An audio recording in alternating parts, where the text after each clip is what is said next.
आज हम चौथे दिन की कथा में प्रवेश कर गए हैं। मुझे चौथे दिन की कथा से बहुत डर लगता है। जब मैं चौथे दिन पहुंचता हूं ना, दिल करता है कम समय क्यों रखा।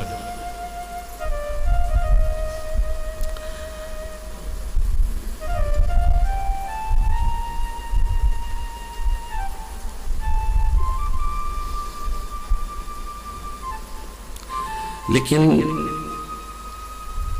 इंसान कितना भी बड़ा बन जाए, कितना भी धनवान हो जाए, कितना भी शक्तिवान हो जाए, कितनी भी अमरता का वरदान भगवान से भले पाले, लेकिन कोई रहा नहीं। रावण ने भी अमरता का, लेकिन वो भी नहीं रहा। हिरण्यकश्यप ने भी अमरता का वरदान पाया, वो भी नहीं रहा। कितना भी कोई कर ले, लेकिन उसको जाना पड़ता है, चाहे वो मानव है, चाहे राक्षस है, चाहे देवता है। यहां तक कि भगवान भी जब अवतार लेते हैं वो तो निश्चित समय के लिए होता है। जैसे उनका समय खत्म और वैसे उनका प्रस्थान। इसलिए मोह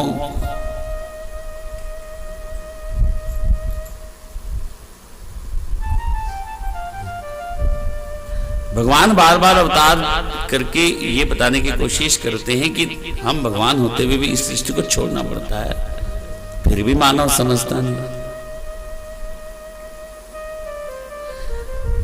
दो चीज बहुत अवतार में महत्वपूर्ण बताई जाती है।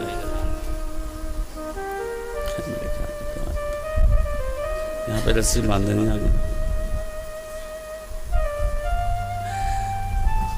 इतनी कथाएं, इतने शास्त्र, इतने वेद हैं हमारे, लेकिन वो दो चीज सब में संयुक्त रूप से मिलती है। एक कि जितने भी अवतार हैं उनको जाना पड़ेगा, हर मानव को जाना पड़ता है। दूसरा कि भले ही कोई भगवान अवतारित हुआ है, चाहे वो कृष्ण है, चाहे रामचंद्र है, उसको भी गुरु की शरण में जाना पड़ेगा। उसको भी गुरु की शरण में जाना पड़ेगा। कृष्ण भगवान को भी गुरु संदीपनी के पास जाना पड़ा और भगवान राम को भी वशिष्ठ के पास जाना पड़ा। ऐसा क्यों? जब वो सब कुछ जानते थे, फिर क्यों जाना पड़ा? फिर मानव कहे कि मैं गुरु की शरण में ना जाऊं, या मैं किसी को अपना ना बनाऊं, या मैं किसी शिक्षा ग्रहण ना करूं, मैं ही भगवान हूं, ऐसा कभी हो नहीं सकता। क्या मैं ही बुद्धिमान हूं? ऐसा कुछ नहीं हो सकता। बड़ी से बड़ी गहरी खाई को, नदी को आप पार नहीं कर सकते जब तक एक पुल ना बीच में आ जाए।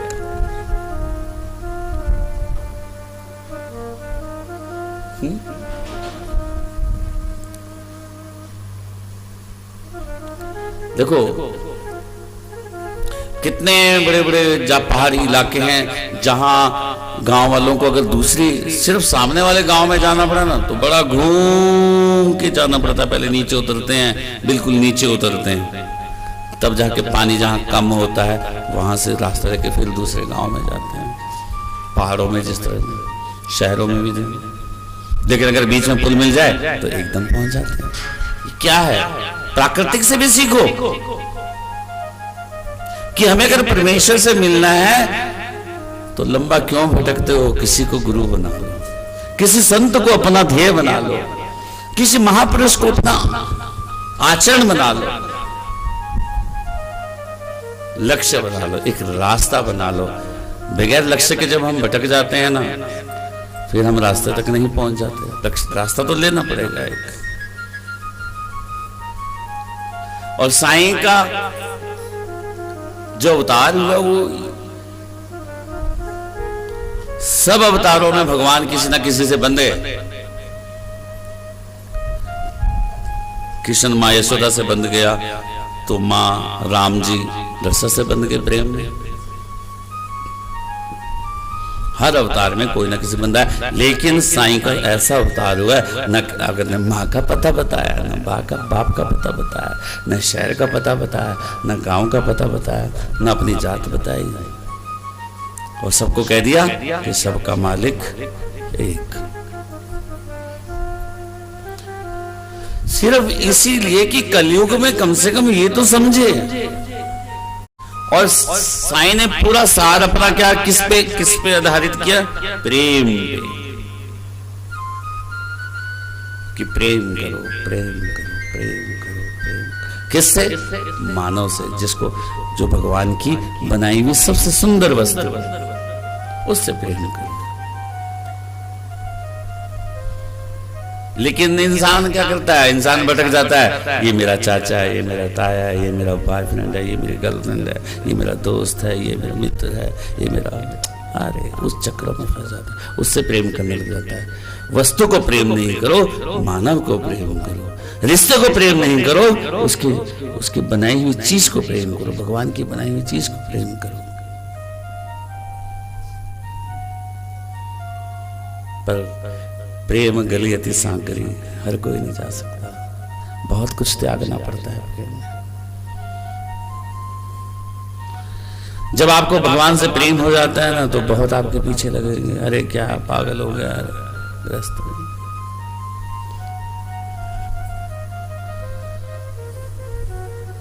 मेरा भी तो कृष्ण के उसमें पागल हो गए थे। क्या कृष्ण भगवान उस समय थे कोई?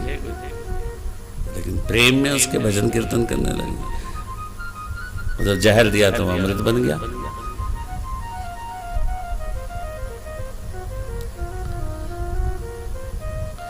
साईं की पूरी कथाओं का सार हेमांड पंत जी ने सिर्फ यही लिखा है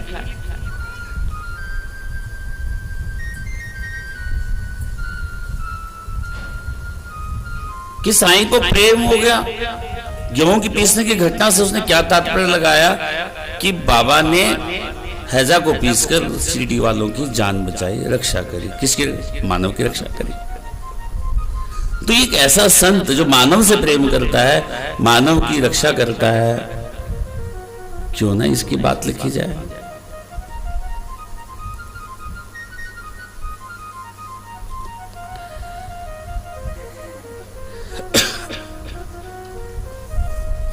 बड़ी सादगीपूर्ण जीवन। लेकिन देखो क्या मेरे साईं का स्वरूप था कि सब कुछ होते हुए भी, ब्रह्म तत्व होते हुए भी, ब्रह्म स्वरूप होते हुए विचरण ऐसे करते थे जैसे आम इंसान। क्रोधित भी होते थे। क्रोध सबसे बड़ा, अगर किसी संतों का भी सुनने का मिलता है ना व्यवहारिक जीवन में, तो साईनाथ का ही मिलता है। जो आंख लाल अंगारे हो जाते थे उनको, और मजाल है उनके सामने कोई टिक जाता, फिर उनके क्रोध के सामने कोई बोल जाए तो।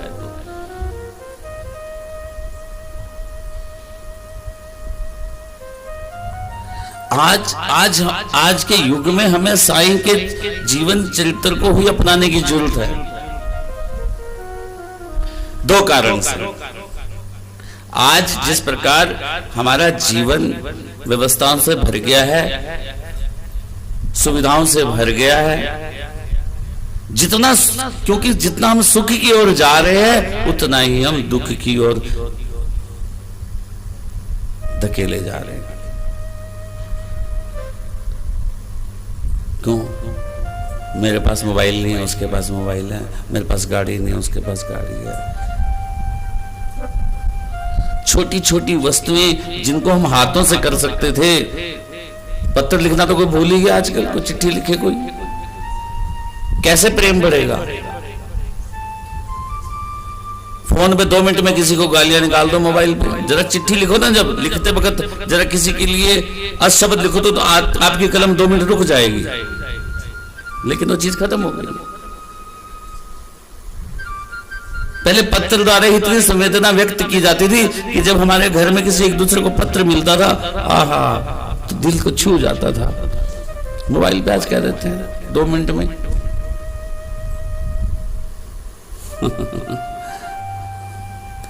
और युवाओं की परिभाषा में I love you and break with you, बस 2 शब्द, 2 शब्द में ही 2 मिनट में खत्म। आई लव यू के साथ प्यार शुरू, I am break with you, बस खत्म बात। जब चिट्ठी में लिखते ना पहले तो सोचता 10 बार कि कैसे तोड़ना है प्यार और कैसे करना है प्यार। जो हमारी व्यवहारिकता है वो खत्म हो रही है आधुनिकता जीवन में, इसलिए साईं के जीवन को हमें अपनाना पड़ेगा, साईं के चरित्र को हमें अपनाना पड़ेगा कि भले ही हम अमीर हो जाएं लेकिन फकीर की तरह जिंदगी जियो और एक दूसरे से प्रेम करो, एक दूसरे को भूखे को भोजन खिलाओ, नंगे को वस्त्र दो, निरोगी को रोगी को दवाई दो। लेकिन फकीरी अब्बल बादशाही हम भूल रहे हैं बाबा के विचार।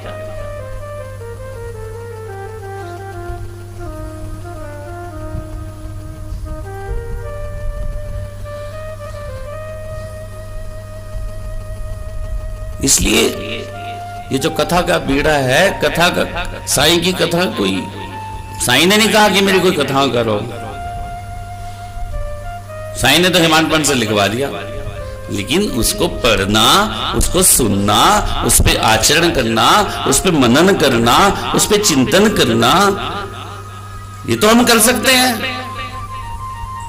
साईं ने तो अपना काम कर दिया, लेकिन अगर हम उनकी कथाओं का श्रवण भी ना करें, सुने भी ना, चिंतन भी ना करें, मनन भी ना करें, सिर्फ 7 दिन के लिए पढ़ें, वो भी क्या स्वार्थ के लिए, अरे बाबा मेरी मांग पूरी कर देगा। अरे साईं कहता है कम से कम जो मेरी कथाओं का पढ़ने मात्र से, तो ठीक है पढ़ने मात्र से मिल जाता, लेकिन चिंतन तो हो, उस पे मनन तो हो,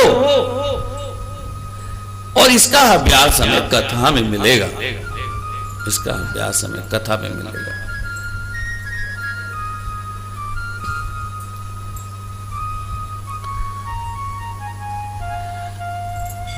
सुनने में और पढ़ने में 2 फर्क होते हैं, देखना यार, कभी भी आप उसको देखना।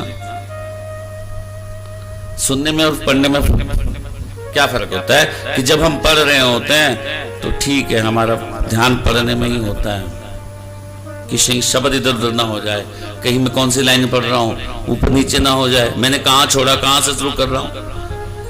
लेकिन जब कथा आप सुन रहे होते हैं तो कथावाचक कथा कर रहा होता है एक मुंह से, लेकिन आप 2 कान से सुन रहे होते हैं, और जब आंख बंद कर लेते हैं तो आपकी आंखों के आगे वो चित्र आ जाता है, वो स्वरूप आ जाता है उस भगवान का। और आप, जैसे मैं कह रहा हूं कि साईं है वो अपने भक्तों को मिश्री का प्रसाद दे रहे हैं, अपने भक्तों के माथे पे उदी लगा रहे हैं, तो अगर आप आंखें बंद कर लो तो आपको ऐसा लगेगा हाँ कि बाबा, तो आप साक्षात उस कथा में प्रवेश कर जाते हैं। सुनने में ही फर्क होता है, इसलिए कथा सुनने का फल दुगना मिलता है, भगवान से मिलन हो जाता है। अब आंख थोड़ा पढ़ते समय तो ना आप आंख बंद कर लोगे, पढ़ते समय तो शब्दों पर ध्यान रखोगे।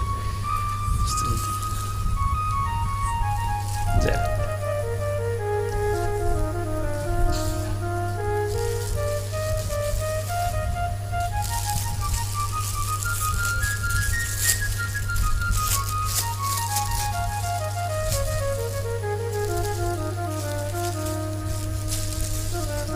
मेरा साईं भी अपने लिए ले ही आता है, देखा साईं चरित्र की कथा।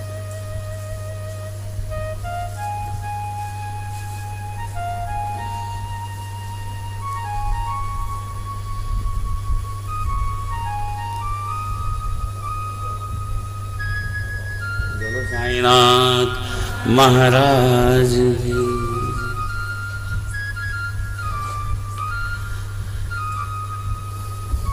इसलिए साईं की लीलाओं का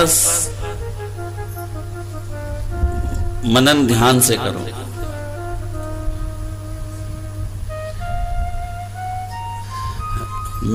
मैं कोई कथावाचक नहीं था, ना हेमांत पंत कोई राइटर था, अरे वो तो जस्ट रिटायर हुए थे, वो कोई राइटर तो ना था, या कोई डायरेक्टर था फिल्म का कि जिसने की कहानी बाबा के लिए बनानी थी और लिखी थी।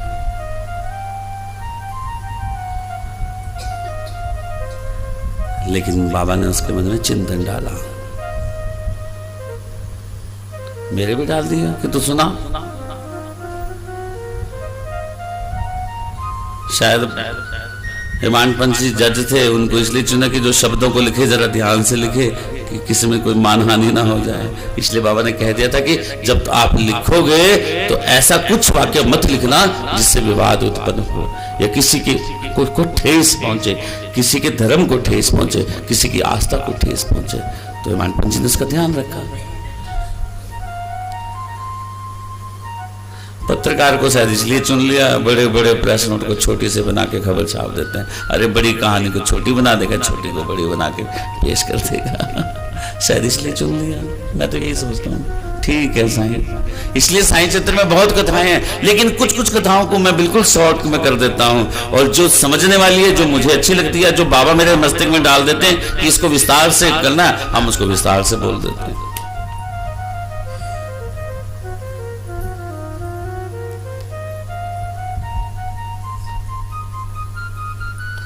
रामायण राम कथा होती है ना, कोई कहे कि मैं पूरा रामचरितमानस की कथा कहता हूं, ऐसा कभी नहीं होता। खत्म ही नहीं हो सकती कथाएं कभी। 7 दिन के अंदर तो क्या 70 दिन के अंदर वो पूरी कथाएं नहीं खत्म कर सकता। लेकिन एक सार होता है, कथावाचक का एक लय होती है कि किस प्रकार से श्रोता को उसके व्यवहारिक जीवन में उतारने की बात कही जाए।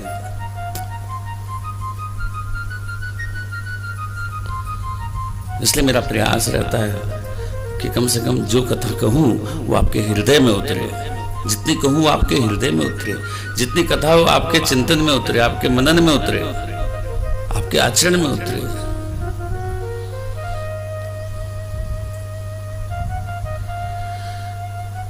और साईं के काम निराले होते हैं। साईं अपने भक्तों से आप काम कराते, तूने ये करना है, तूने ये करना है, तूने ये करना। और कोई सोचे कि उसने वो क्यों कर रहा है साईं का काम, तो साईं उसकी खबर ले लेता है। इसलिए साईं ने काम सबको अपने अपने सौंप रखे होते हैं। हम सोचे कि वो क्यों कीर्तन कर रहा है, वो भजन क्यों कर रहा है, वो कथा क्यों कर रहा है, ये सब बाबा कराते हैं। इसका बाबा ने उदाहरण दिया साईं चरित्र में। एक बार बाबा विश्राम कर रहे थे तो मौसी बाई बाबा का पेट दबा रही थी, पेट दबाते सेवा कर रही थी। बड़े प्यार से, बड़े मगन से मौसी बाई बाबा की सेवा कर रही थी। जब वो जोर से बाबा का पेट दबाती ना, तो साथ वाले से भगड़ते बैठे, अरे मौसी क्या है,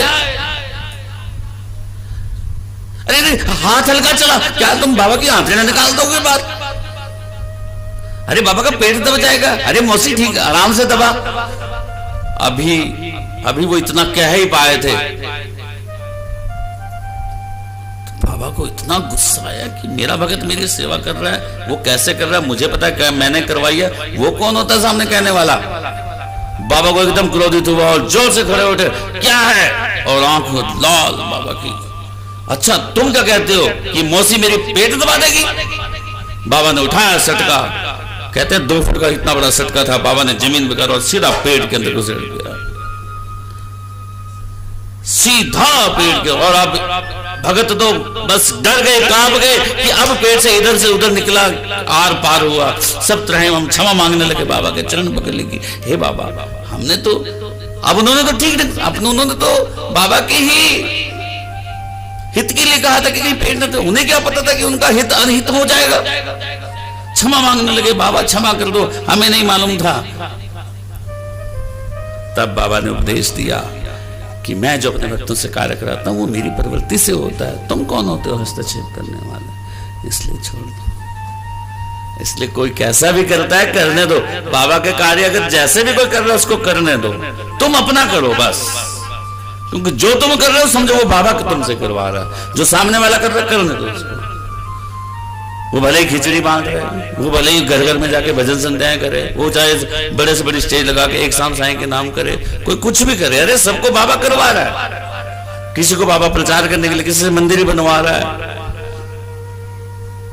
करने दो, कहने दो सबको, हम नहीं कर रहे, बाबा करवा रहा है। इसलिए बाबा के कार्य में कोई हस्तक्षेप ना करे, और जो करता है उसको भुगतना पड़ता है।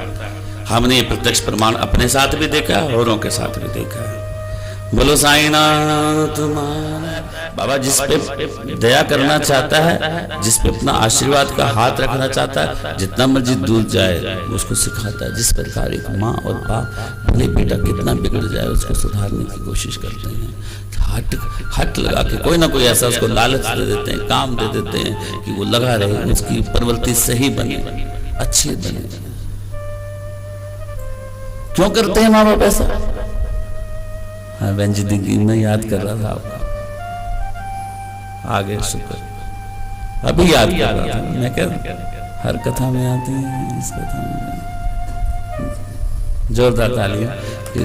शायद मैं कुछ भी देखता मांगता मिल जाता। कहते हैं ना ऐसे क्यों होता है? कभी कभी हम कुछ होते हैं वही चीज हमें हो जाती है ना। बोल जो लाए हैं उनको भी धन्यवाद। इसलिए भगवान अपने भक्तों को हट, मैंने बहुत कई बार सोचा मैं, लेकिन क्या करें, साईं ने ऐसा संकल्प दिलवा दिया, कहा बच्चों अब तो नहीं जा सकता, आगे कुआ पीछे खाए, अब तो 108 करनी ही पड़ेगी। अब 108 में क्या क्या हो जाएगा, 14 तक ही पता नहीं कितना हो गया। मेरे जीवन काल में इतने मेरे दुश्मन नहीं थे जितने 14 कदम में मेरे दुश्मन, लेकिन उससे 1000 गुना मेरे प्रेम में हो गए हैं। ये इसलिए मेरा दिल बहुत खुश हो जाता है। कोई बात नहीं,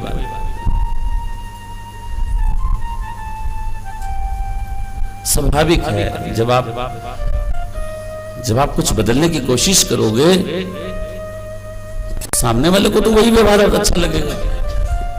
आप अपना व्यवहार बदल रहे हो तो जिसके साथ पहले जैसा व्यवहार करते थे उसको थोड़ा अच्छा लगेगा, उसको तो बुरा लगेगा।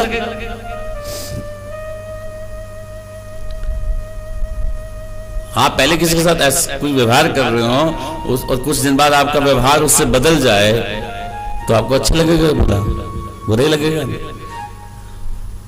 तो मेरे साथ भी कईयों का व्यवहार मेरा जैसे पहले मेरा था अब ऐसा नहीं है, अब वो सोचते हैं या जैसा मेरा अब हो गया है उनका हो नहीं पाता मेरे साथ, इसलिए हो जाता है। मन की बात है, सुख और दुख ये अनुभव करने की बात होती है। ये भी कथा आएगी। सुख कुछ नहीं है और दुख भी कुछ नहीं है, सिर्फ ये अनुभव करने की बात है।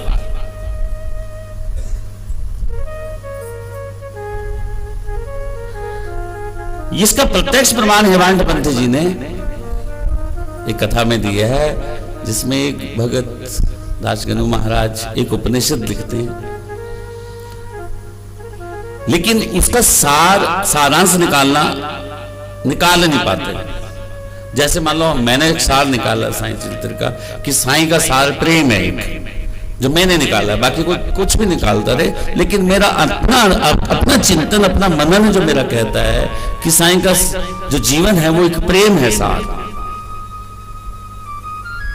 इस प्रकार दासगनु महाराज जिन्होंने अपना जो एक उपनिषद लिखा उसका सार नहीं निकाल पाए जो उनको अच्छा लगे। बहुत विडंबना हुई, कई उपनिषद पढ़े, कई जानकारों से बात की, जब नहीं हुई तो आखिर में शिरडी में साईं की शरण में आए। साईं तो मस्जिद में बैठे थे, ध्यान से सुनना, क्योंकि एक ऐसा विषय है कि सुख और दुख कैसे अनुभव करना है। ये बाबा के पास आए तो मस्जिद में भीड़ लगी थी, काफी लोग बैठे थे, तो बाबा मुझे इसका समझ नहीं आ रहा, कुछ लिखते। बाबा कहे मुझसे क्या पूछता है? अरे इसका हल तो तुझे जब तू वापस बॉम्बे जाएगा ना वेला पाला में, तो दीक्षित साहब की नौकरानी तुम्हें इसका भेद बताएगी। और मस्जिद में बैठे लोग हंसते हैं, अरे जिसका अर्थ बाबा नहीं बता सकते क्या नौकरानी बताएगी? और वो भी ऐसे जटिल उपनिषद का एक नौकरानी क्या बता सकती है? लेकिन बाबा के शब्द तो कानून होते थे, उनको कौन समझ सकता? उन्होंने कहा कि जो है सत्य है। दासगणु महाराज ने भी हृदय को लगा लिया कि ठीक है, वाकई अगर बाबा कह रहे हैं तो मुझे उस नौकरानी से ही मिलेगी। चल पड़े मस्जिद से।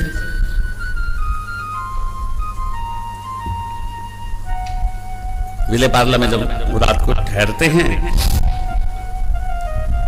तो सुबह जब भोर होती है, अभी निंद्रा खुली नहीं होती है, लेकिन दीक्षित साहब की नौकरानी एक भजन गा रही है, झाड़ू लगा रही है और भजन गा रही है। भजन के क्या बोल हैं, क्या उसका अर्थ है? एक लाल रंग की साड़ी है, सुंदर उसका जरी है, अच्छा उसका फाल लगा हुआ है, क्या उसमें मोती है, क्या मतलब एक साड़ी की उसमें प्रसन्नता की गई है उस भजन में जो वो गा रही थी उस गीत में। तो दासगणु जी उठते हैं, देखते हैं खिड़की खोल के, तो अरे नौकरानी उसकी फटी हुई साड़ी में झाड़ू लगा रही है, लेकिन गुनगुना का किसकी बात रही है? अच्छी साड़ी। देखो यहां पे समझो बात को, खुद फटी साड़ी पहन रही है, लेकिन गीत किसका गा रही है? एक सुंदर साड़ी का। एक सुंदर साड़ी होती, उसका जरी अच्छा लगा होता। तो दासगणु जी सोचते हैं अरे ये बेचारी गरीब है और एक सुंदर साड़ी का सपना देख रही है, बेचारी गरीब है आने से। वो भी प्रधान जी को कहते हैं, दीक्षित जी को, कि इनको साड़ी ला दो। वो एक नई साड़ी लाते हैं और उसको दे देते हैं। अगले दिन वो साड़ी पहन के आती है, बहुत खुश होती है और फिर काम करते करते फिर गुनगुनाते, फिर मुस्कुरा रही है, फुगड़ी खेल रही है, मस्ती है। अरे दासगणु खुश होते हैं। लेकिन ठीक तीसरे दिन वो साड़ी को तई लगा के संदूक में रख देते हैं और फिर वही फटी साड़ी पहन के आ जाती है और उसी तरह गुनगुना रही होती है, उस तरह मुस्कुरा रही होती है, हंस रही होती है। जो दासगणु फिर देखते अरे ये फिर फटी साड़ी पहनकर फिर खुश हो रही है। मतलब जब इसके पास फटी साड़ी थी तब भी ऐसी थी, जब हमने इसको अच्छी साड़ी नई साड़ी थी तब भी ऐसी थी, आज फिर वैसे ही है। इसका मतलब ये इसको साड़ी से मतलब नहीं था, ये तो खुश थी,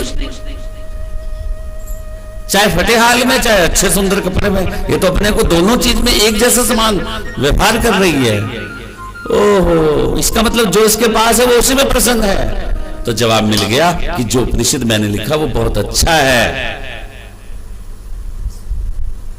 वो बहुत अच्छा है। इसलिए अब समझ में आया कि दुख और सुख अनुभव करने की बात है। ये तो मुझे अनुभव करना चाहिए कि मेरा ग्रंथ अच्छा है। मैं को कहूं कि ग्रंथ में कोई कमी रह गई है, इसका सार नहीं निकल रहा है। जवाब मिल गया ना। इसलिए साईं कहते हैं कि दुख सुख अनुभव करने की बात होती है। अच्छा, दुख कैसे अनुभव करना, सुख कैसे अनुभव करना, देखो वहां तो साड़ी से देख लिया ना। लेकिन दुख आपको कब दुख नहीं लगेगा?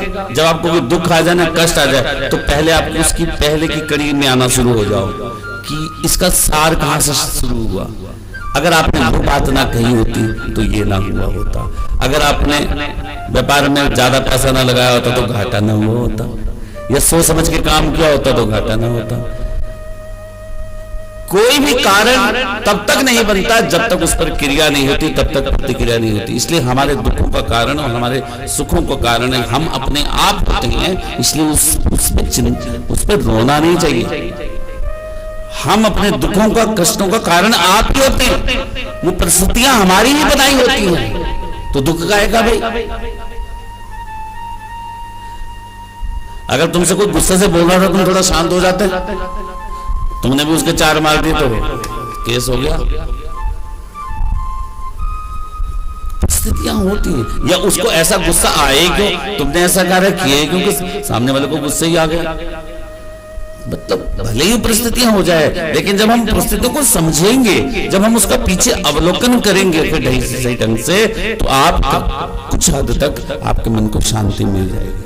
लेकिन इंसान अपनी गलती नहीं मानता है, यही उसका दुख का कारण है। जो इंसान अपनी गलती मान लेता है कि मेरी गलती के कारण ये तनाव उत्पन्न हुआ है, ये कारण, ये घाटा, ये दुख उत्पन्न हुआ है, तो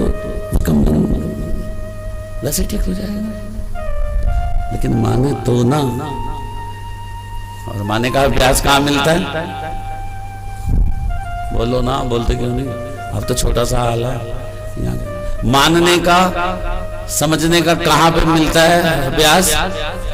सत्संग में, कथा में।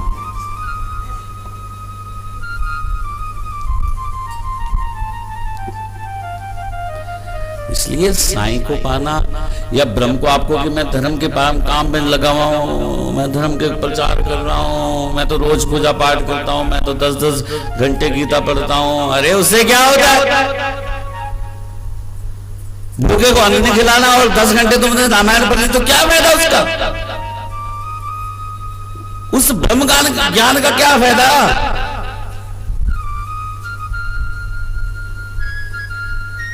ब्रह्म ज्ञान और ज्ञान लेने के लिए कहीं जाया नहीं जा सकता। ज्ञान आपके भीतर ही है, उसको तो सिर्फ उजागर करना है। हर आदमी के अंदर एक शक्ति है, सिर्फ उसको निखारने की जरूरत है। जब तुम्हारी 2 आंख हैं तो क्या ओबामा की 4 आंख है?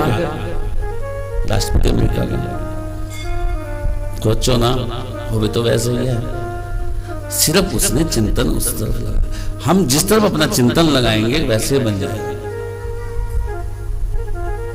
हमें अपनी शक्तियों को समझना पड़ेगा, अपनी शक्तियों को निखारना पड़ेगा।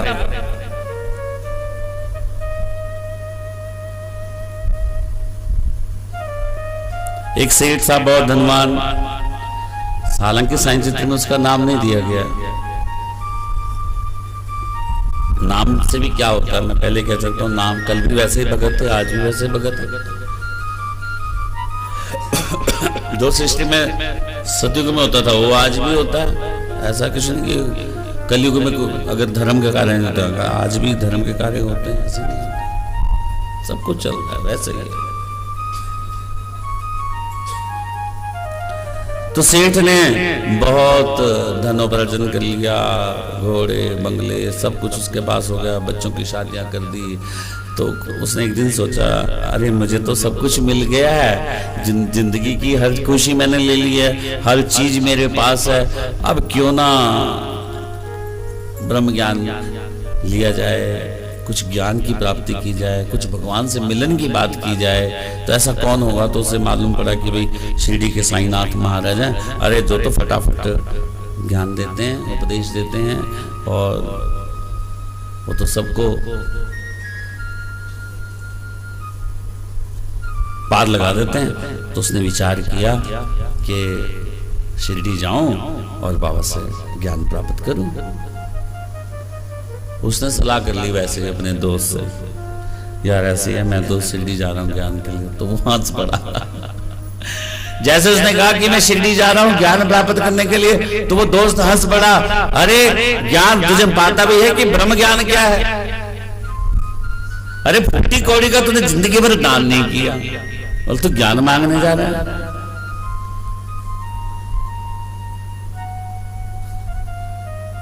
फूटी कौड़ी का दान नहीं किया और ज्ञान मांगने जा रहा है। हाँ हाँ, क्यों नहीं देंगे? अरे शिरडी के साईनाथ तो सबको देते हैं, मुझे क्यों नहीं देंगे? देखो श्रद्धा तो जागृत हो गई थी उसके बाबा की प्रति। अच्छा ठीक है भाई। तो वो टांगा करता है आने जाने के लिए, ध्यान से सुना, बड़ी मनोहर कथा है। क्या गजब की कथा रेवान पंत ने लिखी है इसमें।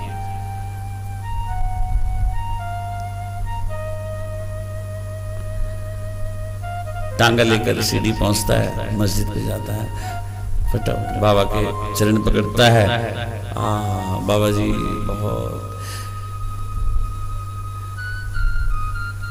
मैं आपसे ब्रह्म ज्ञान प्राप्ति हेतु आया हूं, अगर आप मुझे दे दें तो मैं इतनी दूर से जो आया हूं और जो मेरा शरीर थक गया है, मैं इतना कष्ट जो मैंने पाया है वो मेरा सार्थक हो जाएगा, एहसान जता रहा है। कितनी दूर से आया हूं, अगर वो बता दोगे तो कृपा हो जाएगी।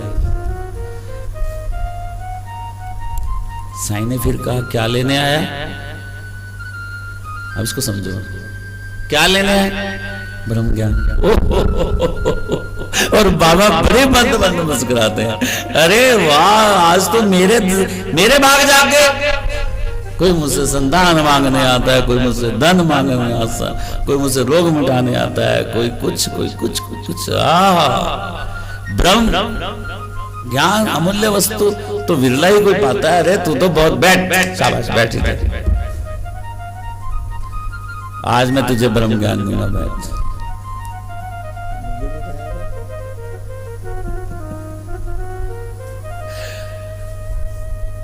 आज मैं तुझे ब्रह्म ज्ञान दूंगा। अपने में मत ले लेना वे बात, क्योंकि कथा है कुछ ऐसी आ रही है। ये भी बैठा पास में, शायद इसको ब्रह्म ज्ञान दे।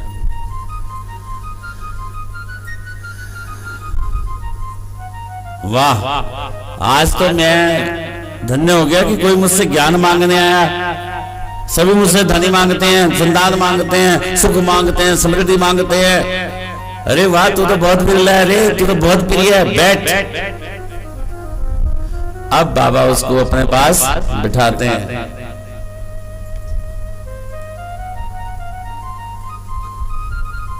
और बिठाकर इधर उधर की बात में लगा देते हैं।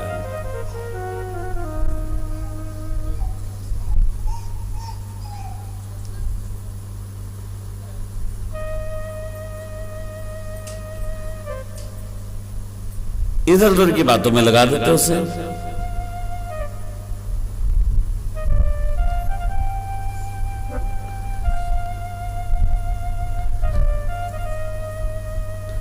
आज क्या बना लंगर में? तेरे को पूछ रहा हूं, आज लंगर में क्या बना रहे हो? हाँ, कढ़ी चावल। मैंने सोचा बाबा जी पूछ रहे हैं।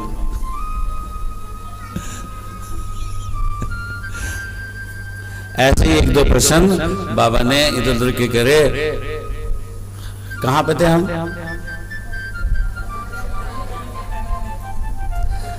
मैं ये पूछ रहा हूं, कहां पे हैं हम?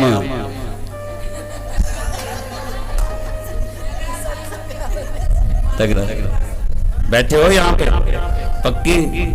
पक्के तौर पे कि ऐसे दिखाने के लिए बैठे? ब्रह्म ज्ञान, हम तो ब्रह्म ज्ञान की। लेकिन वो प्रश्न भूल गया सेठ, क्योंकि बाबा ने दूसरे की बात में लगाया। और बाबा ने एक बालक को बुलाया, अरे जरा नंदू के घर जा, 5 रुपए उधार लेके आ। नंदू जाता है, बाबा बालक जाता है, नंदू तो आज अपने घर पे ही नहीं है, दुकान भी बंद है उसकी। बाबा फिर बालक को भेजते हैं, जा फला मारवाड़ी के घर से लिया, उसके घर से लिया, उसके घर से लिया। ये क्रम 2-3 बार चलता है। बालक जा रहा है, फिर पैसे न मिलने के कारण वापिस आ रहा है, और बाबा फिर उसको 5 रुपए उधार लेने के लिए भेज रहे। लेकिन पास वाला सेठ चुपचाप। अब यहाँ पे हिमांत पंत जी लिखते हैं, ध्यान से सुनना। हिमांत पंत जी कहते हैं कि अगर बाबा अवतारी पुरुष थे तो बाबा को क्या मालूम नहीं था कि नंदू मारवाड़ी अपने घर है कि नहीं? बालक को बार बार 5 रुपए लेने के लिए भेज रहे हैं। अगर बाबा त्रिकालदर्शी थे तो बाबा को तो मालूम होना चाहिए कि नंदू अपने घर नहीं है। वो बार बार बालक को 5 रुपए के लिए क्यों भेज रहे हैं? और अगर उस सेठ को ब्रह्म ज्ञान प्राप्त करना था जो जिंदगी की अमूल्य वस्तु है, तो क्या उसको बाबा में विश्वास नहीं था कि 5 रुपए के लिए बाबा बार बार उसको भेज रहे हैं? और वो 5 रुपए दे दे बाबा को उधार। बाबा आप क्यों भेज रहे हो? लो मेरे से ले लो, दे देना। अरे उधारी तो मांग रहे थे बाबा। तो वो सेठ को क्या इतना विश्वास था बाबा के पास कि बाबा जी आप ले लो 5 रुपए?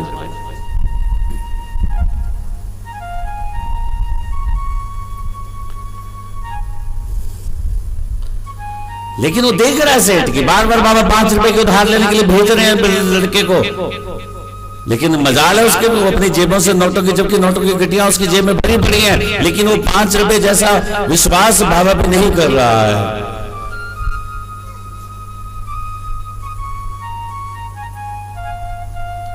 बार बार बाबा भेज रहे हैं और बार बार वापिस आ रहा है, वो तो देख रहे हैं सारा समस्या।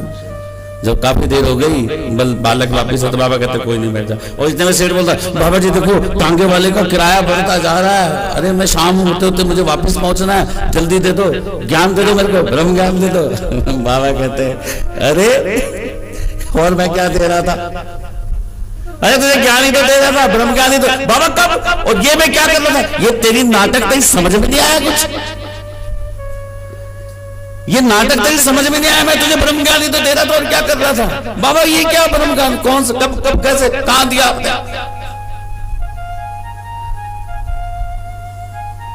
ये जो नाटक मैं कर रहा था बालक को, ये समझ में नहीं आया तेरी। बाबा ने ठीक ऐसे शब्द कहा। बाबा तो 5 रुपए मांग रहे थे, तो क्या तू बैठा सो रहा था क्या। तो अपने नोट में जो ब्रह्म जो मोह जो तूने अपने पांव जेब में रखे हैं, 5 के 50 गुना क्या तेरी जेब में नहीं पड़े।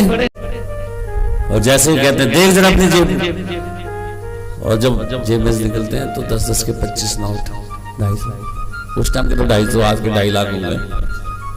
क्या तेरे पास पड़ेगी। सबने देखा कि कोई नहीं।